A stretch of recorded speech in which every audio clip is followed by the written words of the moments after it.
Assalamu alaikum dear students, and welcome back as we are having our week number 6 and this is our lecture number 12. Today we are looking at the continental glaciers.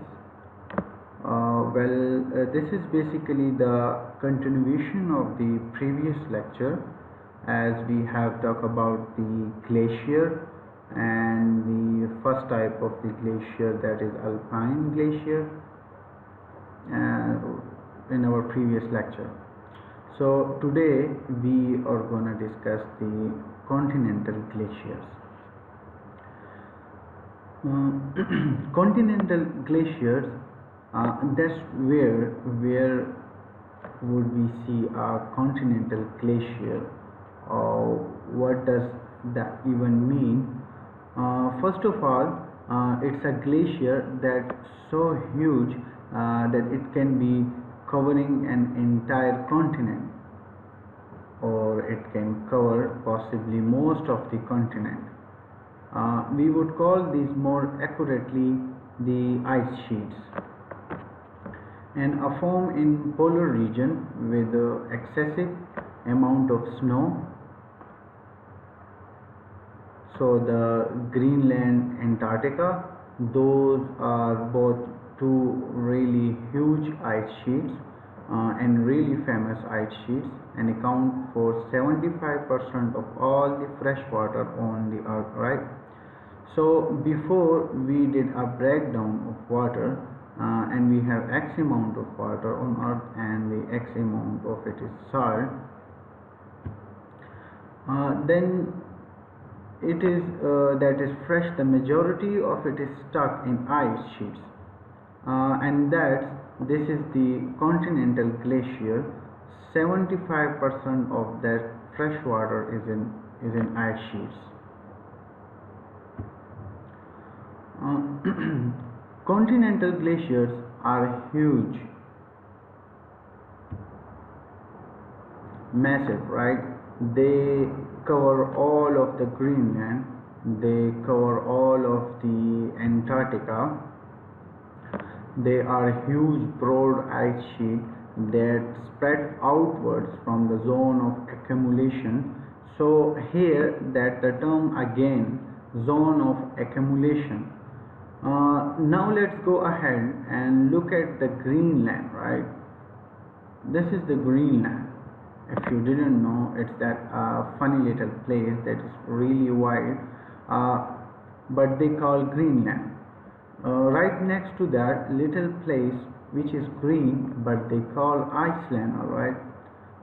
Funny story behind that. Now we can see Greenland up here at the top, and if we look at all the way to the left or to the west, we see Alaska, and we see all these little white spots, right? So if we look at Alaska, it's pretty obvious that those glaciers are much smaller. Those are alpine glaciers. They are up in the mountains. They are huge, right? So don't get me wrong, when they are huge relatively speaking, but when we compare them to ice sheets or continental glaciers, they are very small. This is what an ice sheet might look like flying overhead in an aeroplane, and I just said that we have the zone of accumulation, and that's definitely true, right? We have an area that is accumulating all of this snow, which over time compresses and forms ice, and it flows outward. When we talk about the states of matter, we talk about, some scientists actually categorize ice as being still liquid, because ice can still flow, and by flow we mean it changes shape. It doesn't retain its solid shape always. So a putty, even though it's solid, and we would all say that it's solid, it behaves like a liquid. Does it flow? It takes time, but it flows. and ice is the same exact way. Ice can flow as well, and if you had to describe the force that is actually making it flow, that's making it to move and flatten out of it, it is just the gravity. The gravity pulling down that the ice, or in this case with us, with the silly putty, it is the silly putty being pulled down by the gravity. And in doing so, it causes it to spread out, and so we get this illusion kind of that this ice is like moving in a direction almost like a person on one side of it just pushing it, and that's definitely not what's happening.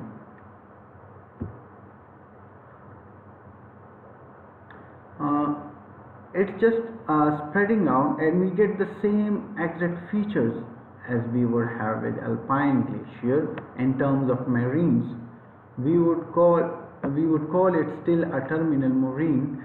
We wouldn't have medial moraine, we wouldn't have lateral moraine, because there's really no sign to huge ice sheets. There's just the front of it, because it's moving in all direction, just like the silly pudding, as it is sucked down by gravity. So it's spread out in all direction. So after glaciation, we go back to the nearest ice age, like 12,000 years ago, 10 to 12,000 years ago, alright. So all the ice melts off, all the ice is gone. That would be after glaciation. The glaciers move, they recede, and they are done. We have something called an S-curve. And this is kind of really interesting. An S-curve is a ridge of sediments that forms when a stream tunnel flows through a glacier. So therefore we look at the glacier and we talk about them having crevices, and those crevices usually are formed by cracks as it moves along at different speeds. That ice pulls apart. So again, you can go back to the putty. What happens if you take the putty and you pull it too fast? Well, when you pull it too fast, it's going to break, alright. So if you have played with silly putty before, you know that, and that's what happened with the glaciers as well. When you move a glacier too fast, it's going to break apart, and you get a crevices of forms, and so this happen in a continental glaciers or ice sheets as well, and we end up getting water. That is, it melts off, it's run down through those cracks, and we get these inside the glacier rivers. Basically, right, when we all know that rivers and streams transport material, so as it flows through, they are transporting material. It is eroding the ground and carrying sediment with it, and eventually as all that ice melts off and it's gone, we have this buildup of sediments that run through, and it look like a vein on the surface of your hand, or like a mole holes basically, right? I don't know if there's even moles in Alaska, but we have moles through the ground. We will have little tunnels that you have seen right at the surface of the ground, all pushed out by the moles now. So in this case, it's just sediment, it's silt or sand. They just piles up on top there, and they call it an S-curve. Here's a great picture of S-curve. Usually it's easier to see these from the overhead, but it's kind of looked at it like a serpent or like a snake, right? So this is the head down at the bottom, and we can see a sneaking back and forth, and it's kind of tough to tell from this picture, but it goes pretty far back. That's all caused by the melt off of a glacier transporting sediment, and that was a stream that once inside of a glacier, and this is that the same picture. But it's just a map of it, and it's just a topographic map, so we can see different topographies of it from above, and see that is basically like a ridge, okay, that just runs really long all by itself. So none of these contours are connecting over here, they are connecting it, so it's not a part of that, its own separate formation. And the next term we have is the drumlin. Drumlins are streamlined tails of sediments, which shows the direction that the glacier flow as it moves through. I'm not going to ask you to in much of terms of drumlins, we do see them sometimes, but when you look at the little diagram here, right, it says that the direction of ice flow, it shows you the blunt end to the left, which is the kind of where that ice hits an object, maybe larger hill or just an incline of some sort. As it is pushes over, it tapers off down to the taper, and we could see that from looking at this one and on the left. This glacier has moved from the left to the right, and what happens is usually it's going to do that in an area that has many hills in it, and we end up getting a whole bunch of them, and the geologists will call this is the basket of facts topography.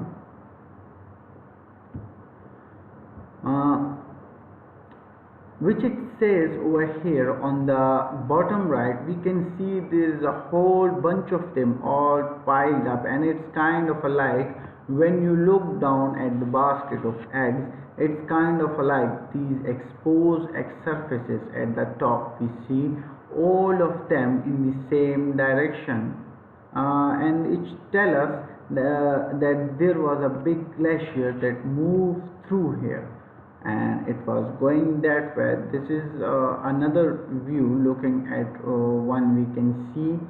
It says that the source and the least slope, forget about that terminology, just understand that drumlin shows us the direction of flow, and it shows the direction of flow by the high steep part at the end where the first enters and taper off towards the end.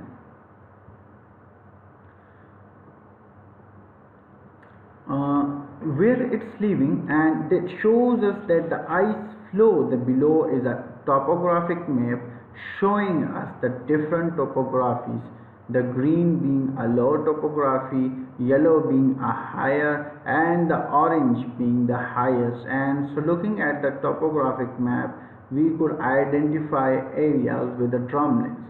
So here is a picture, a black and white picture, right? I want you to I want you to pause it, but when you pause it, I want everyone to take a look at them. I want you to kind of outline some of these drumlins and try to identify which direction you think these drumlins were going, or the glacier was moving, okay? So go ahead and do that and answer it in terms of north, which is up in this case, east to the right, south to the bottom, west to the left. Which direction was this glacier running through here? So just go ahead.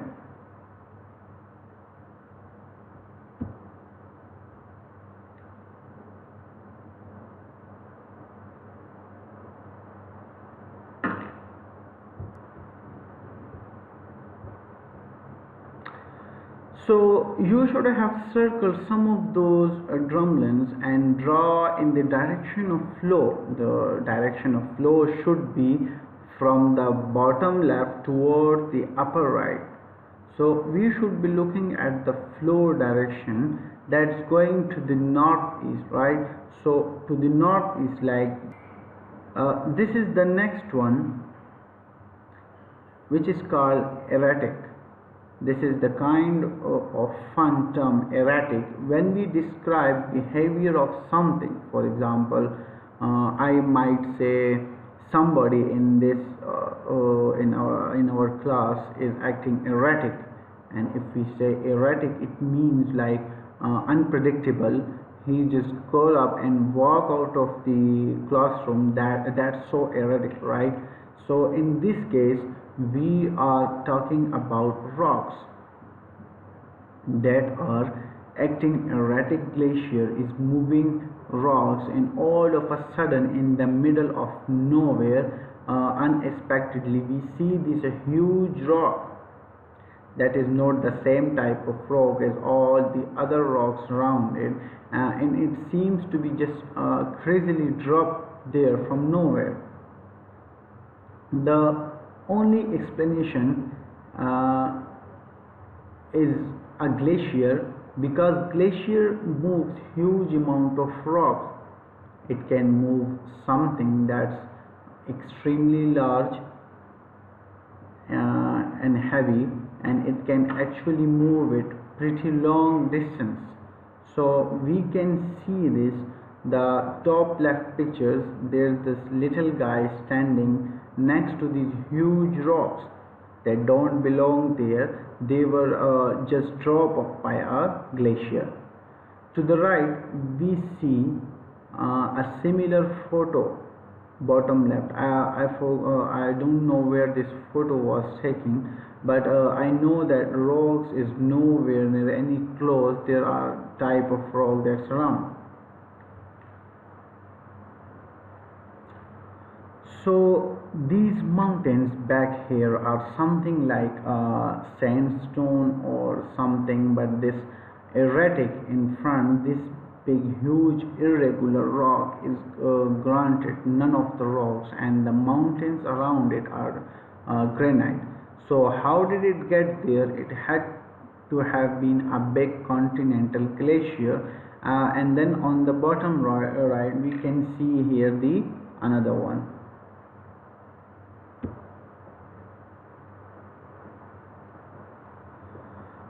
Lastly is cattle lakes. Cattle lakes, these are pretty cool because these all over the Alaska.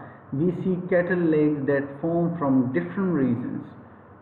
We might see something that looks just like a cattle lake, but it's actually just permafrost underneath it. But cattle lakes, what happens is we have a big glacier. Moving through that glacier starts to melt. We get things like an S curve, but we also get chunks of ice that fall off, and they just sit on top of the land for a long time and a long period as they slowly kind of melt off, right? So as it sits on the top surface, it might be relatively soft ground. So underneath it, and it sinks into that ground, and it causes a deep depression, and eventually it melts, and eventually it fills that little depression and creates a lake. That is a cattle lake. Cattle lakes, like I said, we have features very similar to this up here. It's not necessarily from a glacier, so it's more likely that it's just from a frost being underneath it, and so we get water that accumulates at the surface. But a place that we do see a ton of cattle lakes is a little place called Minnesota. Minnesota is called the land of 10,000 lakes. And those lakes are not from, what most lakes form from. They are from glaciers. They have broken off into small pieces, and as I said, in the ground, made depressions and melted off, forming lakes. So those are pretty much all cattle lakes up in Minnesota. Here is an overhead view of some cattle lakes. I don't know where this was taken quite easily. I think they could be from Minnesota. So this would be the end of the lecture number 12, as we have discussed the continental glaciers or the ice sheets. So we have talked about the glacier in detail, and we have discussed two different types of glaciers. Number one is called the alpine glacier, and the second one we have is the continental glacier, or you can say ice sheets. So just go through the lecture, and if you guys have any questions, any difficulties or any issues through the lecture, you guys can find me at the given email, or you guys can WhatsApp me. So that would be all for today. Thank you so much. Stay home, stay safe.